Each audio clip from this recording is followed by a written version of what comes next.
Hi, first grade. Thank you so much for tuning in to today's art lesson. Hopefully, you already got a chance to click the link and listen to the story The Knight and the Dragon. Today, we're going to be talking about tapestries. So, tapestries are something that you might think of in castles, but it's also something that we use today. So, a tapestry might look like a blanket, but it's basically just a piece of art that's usually made out of something like string or yarn or linen or some sort of fabric. So, it could be considered a textile piece of artwork. Take a look at this really old one. Do you notice a very special animal in it? Did you see that there's a unicorn with a really long horn? However, when someone makes a tapestry, they actually start with a drawing. This is called a cartoon.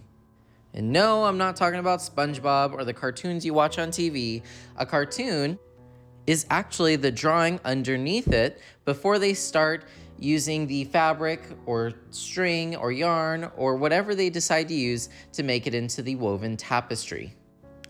Here's a picture, so you can see that this person marked it out with marker or whatever, and then they're adding the colors, and they kind of made a little map for them to know where to put each color.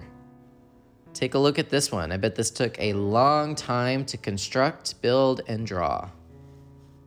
So think about what a tapestry might look like if you could create one. You're going to be drawing out your cartoon for your tapestry. Think about things that you might want to express. Hi, first grade again. Thank you so much for tuning into the art lesson. I know how busy you are and you have a lot of stuff to do during the week and specials on top of that.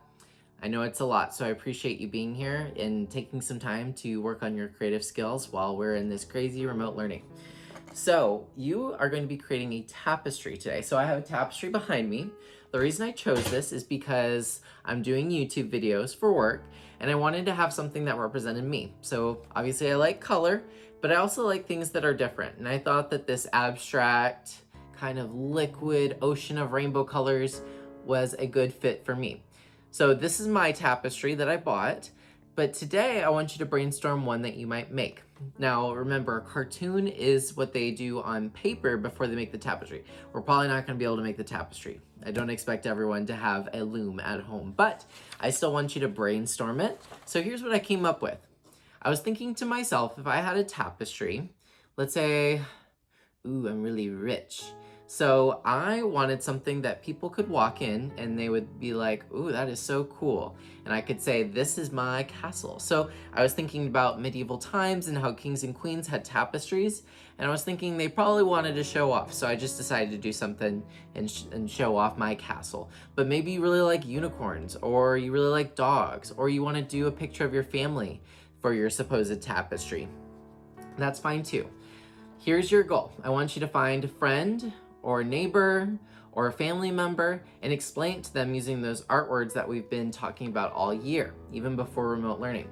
So here, I'll give it a try.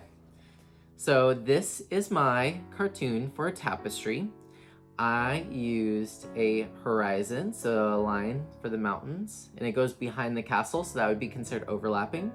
A horizon separates the sky from the land. I have a pathway in the middle.